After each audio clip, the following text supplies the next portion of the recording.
Hello everyone, আসসালামু আলাইকুম। কেমন আছেন সবাই? দেশ এবং প্রবাস থেকে যারা ভিডিও দেখছেন সবাইকে অনেক ভালোবাসা জানিয়ে শুরু করছি আজকের ভিডিও। গতকাল আমি একটু বেশি ব্যস্ত ছিলাম নিজের প্রয়োজনীয় কিছু কাজের জন্য। ইউটিউব কিন্তু আমার ভালোবাসার জায়গা। সেই ভালোবাসার জায়গায় আমি আমার এই পরিবারে ফিরে আসছি।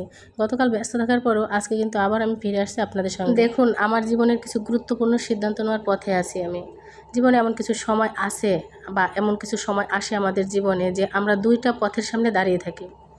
একটা পথ খুবই পরিচিত, নিরাপদ, আরেকটা পথ খুব কঠিন কিন্তু ভবিষ্যতের জন্য অনেক বেশি ভালো। কোন পথে যাব আমি, সেই সিদ্ধান্ত নেওয়ার জন্যই আমি কিন্তু দাঁড়িয়ে আছি দুইটা পথের মাঝখানে। আর এই দুইটা পথের মাঝখানে দাঁড়িয়ে আমি সিদ্ধান্ত নেওয়ার চেষ্টা করতেছি যে কোন পথে যাব আমি, ঠিক সেই জায়গাটায় দাঁড়িয়ে। শুধু আমার জন্য নয়, এটা আমার পরিবারের জন্য, ভবিষ্যতের জন্য। আর আমি এই সিদ্ধান্তগুলো যদি নিতে পারি, কঠিন হলেও সেটা আমার পুরো পরিবারের জন্য আমার সারা জীবন বদলে দিতে পারে। তো আমি অফিস শেষ করে চলে আসছিলাম। আমাদের পাশেই একটা বড় বাজার আছে, পাইকারি বাজার। সেখানে গত একটা ভিডিওতে আমি যে বাজেট প্ল্যান দিয়েছিলাম আমার সারা মাসের মুদি বাজার, সেখানে বলছিলাম 1 কেজি নুডলস। তো একটা আপু বারবার কমেন্টস করতেছিল কোন কোম্পানির নুডলস, 1 কেজি নুডলস পাওয়া যায় কোথায়। সে আমাকে অনেক আজে বাজে উল্টাপাল্টা কথা বলছিল। তো সেই জন্য এই ভিডিওটুকু নেওয়া যে আমি কেজি দরে এই যে নুডলস নিতেছি এখন। আর এখানে দেখুন, এখানে 1 কেজি লবণ 20 টাকায়ও পাওয়া যায়। এই লবণটা আমি নিব মাছ ধোয়ার জন্য। আর এই যে দেখুন, 1 কেজি নুডলস নিচ্ছি মাত্র 110 টাকায়। এখানে অনেকগুলো নুডলস পাওয়া যাবে 1 কেজিতে, প্রায় 20 থেকে 21 পিস নুডলস ওঠে 1 কেজিতে। তো এইটা আমি দেখাইলাম এই জন্য যে গত ভিডিওতে যখন দেখাইছি যে কেজি ধরে নুডলস কিনি, সেটা আপুরা বিশ্বাস করছিল না। যারা বিশ্বাস করেন না তাদের ভুল ধারণাটা আশা করি আজকে চলে যাবে। আরেকটা বিষয় দেখুন, বাচ্চারা ভুল করবে, বাচ্চারা হারাবে, ভুলে যাবে, এটাই তাদের শেখার জায়গা। এই কথাটার অর্থ হচ্ছে আমার মেয়েটা ক্লাস 9-এ পড়ে। সে কোনো কারণবশত তার ক্লাস 9-এর যে সামাজিক বিজ্ঞান বইটা, সেটা কিন্তু সে হারাই ফেলছে। তো যাই হোক, এই সামনেই পরীক্ষা, 2-1 দিন পরে আমি কিন্তু তার সেই বইটা নেওয়ার জন্য বাহিরে খোঁজাখুঁজি করতেছিলাম। প্রথমে আমাদের পাশে বিশাল বড় একটা মার্কেট আছে, সেখানে গেছি, সেখানে পাই নাই। সেখান থেকে আবার আমি আরেক দূরে একটা লোকেশন বলছে তারা, সেখানে গেছি, তবে পাইছি। একটু খোঁজাখুঁজির পরে কিন্তু বইটা আমি পেয়ে গেছি। বোর্ড বই যেহেতু হারাইছে সেই জন্য এটা একটু কষ্ট ছিল। তারপরও কিন্তু কিছু জায়গায় আছে বোর্ড বই খুঁজে পাওয়া যায়। আলহামদুলিল্লাহ আমি পেয়েছি, শেষ পর্যন্ত আমার মেয়ের জন্য বইটা কিনতে পারছি। কথাটা এখানে নয়, কথাটা হচ্ছে এটা যে বাচ্চারা তো ভুল করবে, বাচ্চারা শিখবে, বাচ্চারা হারাবে, এটাই স্বাভাবিক। এটা করে করে একটা সময় ওরা জীবনে সব কিছু শিখে যাবে, পরিস্থিতি মোকাবেলা। কিন্তু আমার কথা হচ্ছে, যার ঘরে বইটা গেছে এই পরীক্ষার আগে, যে স্টুডেন্ট নিছে ক্লাস থেকে, তার একটু দায়িত্ব বা একটু সততা থাকার প্রয়োজন ছিল যে এই বইটা যে নিছে সে তার কাছে এটা ভুলে চলে যেতে পারে। বাচ্চাদের ব্যাগে বা একই জায়গায় বসলে ক্যালকুলেটর, বই, অনেক কিছু চলে যেতে পারে। তো রিসেন্টলি আমার মেয়ের ক্যালকুলেটর এবং বইটা পাশে থেকে কেউ একজন নিয়ে নিছে। সেটা যদি ভুল করেও নেয়, সেটা কিন্তু আর ফেরত দেয়নি। তো দীর্ঘদিন হয়ে যাওয়ার পরেও, ক্লাসে জানানোর পরেও কিন্তু কেউ কথাও বলেনি এবং ফেরতে দেয়নি। এই যে যে মানে একটা সততা, বা এই যে যে সততার অভাব, বা গার্জিয়ানদের দায়িত্বহীনতা। আমি গার্জিয়ানদের দায়িত্বহীনতা এই জন্য বলবো যে বাচ্চারা তো ভুল করবে। যেমন ধরুন, আমার মেয়েটা বইটা হারাইছে বা ক্যালকুলেটর হারাইছে, আমি তাকে কিনে দেওয়াটা আমার দায়িত্বের মধ্যে পড়ে, চেঁচামেচি না করে।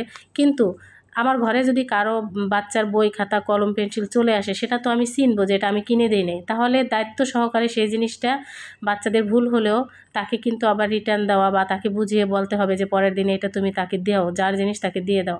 এই যে দায়িত্ববোধের কথা, এটা আমি বলছি, এটা কিন্তু অনেকেরই মধ্যে আমাদের নাই। না, যদি থাকতো তাহলে আজকে আমার মেয়ের বইটা পেতাম, ক্যালকুলেটরটা পেতাম।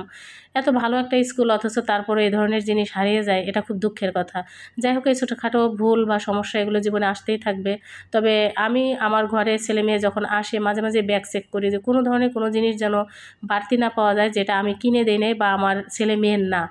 এইটুকু খেয়াল আমরা প্রত্যেক বাবা মা যদি করি, আশা করি বাচ্চারা অনেস্টলি তাদের লাইফটা চালানো শিখবে। ভবিষ্যতে তারা সৎ হবে এবং তারা কিন্তু নিজেদেরকে সৎ রাখার একটা মনোবল তারা পাবে। একটা জিনিস দেখুন, আজকের শিশু আগামী দিনের ভবিষ্যৎ। আজকের ছোট ভুলগুলো আগামী দিনে অনেক বড় বড় ভুল হয়। তো আজকে যদি আমার ছেলে মেয়ে অন্য কারো জিনিস নিয়ে আসে ঘরের মধ্যে ভুল করে, কালকে সে ইচ্ছাকৃত অনেক বড় বড় ভুল করবে।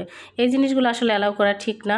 যদি বুঝতে পারা যায় যে গার্জিয়ানরা এই জিনিসটা তার না, বা তার ভুল করে আসছে অন্য কারো, তাহলে সেটাকে ফেরত দেওয়ার চিন্তা করাই আমার মনে হয় একদম সততার প্রমাণ হয়।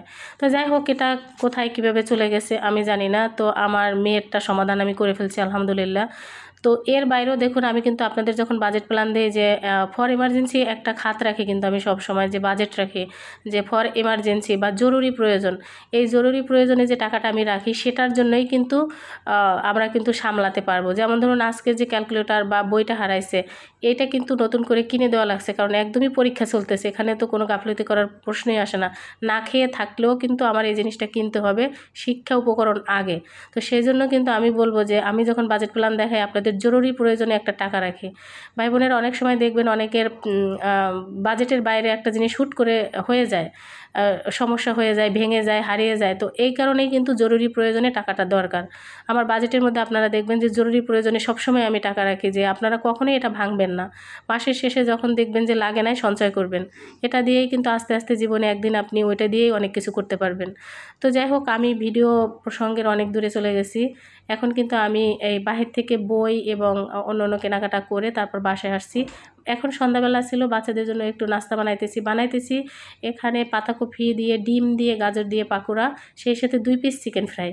এটা দিয়ে ওদের সুন্দর মতন এখন নাস্তা হবে, আমি খাবো চা। তারপরে কিন্তু রান্নাবান্না শুরু করব। আর আজকে আমি রান্না করব বাচ্চাদের জন্য সামান্য মুরগির মাংস, পাশাপাশি আমি পাতাকপি ভাজি করব।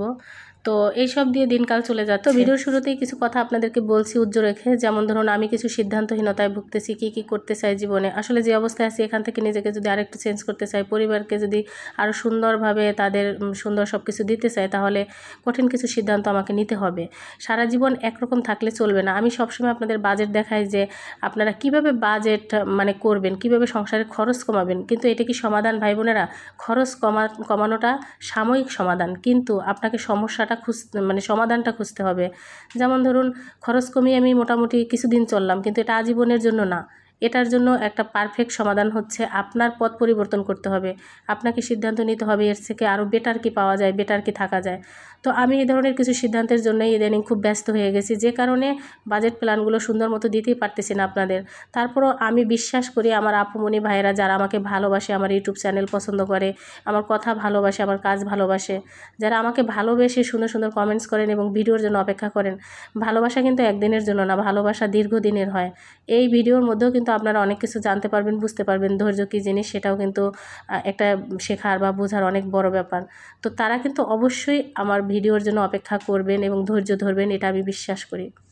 তো আমি যে সিদ্ধান্তটা নিতে চাচ্ছি সেটা কিন্তু একদমই সহজ না। মনে সাহস লাগবে, ধৈর্য লাগবে, সময় লাগবে, তারপর কিন্তু আমি সেই সফলতার জিনিস দেখতে পাবো। একটু এজন্যই বেশি ব্যস্ত আমি। তবে একটা জিনিস কি জানেন, সেটা হচ্ছে যে আমরা যখন কারো লাইফস্টাইল ফলো করি, তাকে দেখি, আমার মনে হয় আমিও সেই কাজগুলো করতেছি, উৎসাহটা বেড়ে যায়, আমিও ধীরে ধীরে সেই পথে হাঁটতে থাকি। যেমন এই যে আমার আপুমনিরা অনেকেই আছে কমেন্টস করে যে আপু আপনার বাজেট দেখে, আপনার ভিডিও দেখে আমরা সঞ্চয় করা শুরু করছি, আমরা সুন্দর করে সংসার চালানোটা শুরু করছি।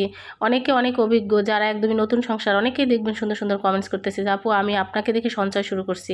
তো আমার বিশ্বাস আপনারা যদি আমার ভিডিওর সাথে থাকেন, দৈনন্দিন জীবনযাত্রার সাথে আমি কিভাবে এগোচ্ছি বা আমার সামনে আরও কী কী ভালো প্ল্যান আছে, সেই কাজকর্মগুলো দেখলে আমি অবশ্যই আপনাদের সাথে একটা একটা করে শেয়ার করবো আমার জীবনের সফলতা, আমি কিভাবে সামনে আগাচ্ছি। তাহলে কিন্তু আপনারা এখান থেকে আইডিয়া পাবেন, আপনারাও আপনাদের জীবনকে সহজ করার জন্য এবং আপনারাও সফলতার পথে হাঁটতে পারবেন, আমার বিশ্বাস। তো এই সব ব্যস্ততার জন্য আজকের ভিডিওটা একটু ছোট হইলো। তো যাই হোক ভাই বোনেরা, রান্নাবান্না শেষ করে এই যে এখন ভাত রান্না করতেছি ইলেকট্রিক চুলায়। এই ইলেকট্রিক নিয়ে অনেক প্রশ্ন থাকে অনেকেরই, তারপরও আমি সময় সুযোগ করে উত্তর দেই, প্রতিটা কমেন্টসেরই উত্তর দেওয়ার চেষ্টা করি। আর আপনারা ইলেকট্রিক চুলা নিয়ে যাদের অনেক প্রশ্ন থাকে, তারা আমার ইলেকট্রিক চুলার ভিডিওগুলো আছে প্লে লিস্টে গেলে দেখতে পাবেন। তো ভাই বোনেরা, আজকের ভিডিও থেকে কিন্তু বিদায় নেব। অনেক অনেক ভালোবাসা রইল আপনাদের জন্য। ধৈর্য ধরে আমার ভিডিও দেখার জন্য অসংখ্য ধন্যবাদ। সেই সাথে যারা নতুন আসছেন তারা অবশ্যই আমার চ্যানেলটিকে সাবস্ক্রাইব করে পাশে থাকবেন। আপনাদের ভালোবাসার জন্য আমি আরও সুন্দর সুন্দর ভিডিও নিয়ে আসবো। আজকের ভিডিও থেকে বিদায় নেব। সবাই অনেক ভালো থাকবেন, সুস্থ। আগামী আরও সুন্দর সুন্দর ভিডিও আসবে, কোথায় কিভাবে বাজার করি, খুব সাশ্রয় করি, সেগুলো নিয়ে আসবো। আশা করি দেখলে অনেক আপুমনিরা সাহস। ভালো থাকবেন, শুভকামনা রইল।